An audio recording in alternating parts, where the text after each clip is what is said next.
Difficult आहे change करणं, क्रांती होणं खरंच गरजेचं आहे. हे मी जे बोलते ना हे प्रत्येकाचं मत आहे. युथ माझ्यासारखे ना आम्हाला नकोच आहे टीचर आहे, तेच पक्ष तेच घराणेशाही ते नकोच आहे.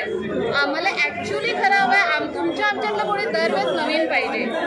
तुम्ही मला सांगा नोकरीच्या अर्जाला ग्रॅज्युएशन पाहिजे, इतक्या साऱ्या अटी. आमचं क्रिमिनल रेकॉर्ड चेक केलं जातं एका साध्या नोकरी चपरासीला, आणि तुमचे जे आपले जे राजकारणी येत आहेत त्यांना कुठले काही निर्बंध नाही आहे. नोकरीसाठी 58 एज हे आहे.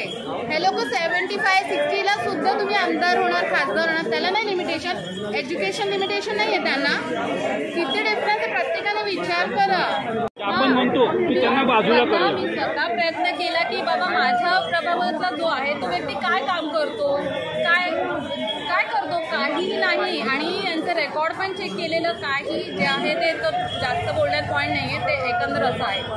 क्लीन डॉक्टर ह्याच्यातलंच पाहिजे. जर तुमचं जर हे आरोग्य खात्याचं तो प्रॉपर डॉक्टरच पाहिजे. शिक्षणात त्याचं हायली एज्युकेशन पाहिजे. अर्थसंकल्प आहे तो हायली एज्युकेटेडच पाहिजे. फक्त आम्हाला नोकऱ्या करणाऱ्यांसाठीच आहे का हे सगळं?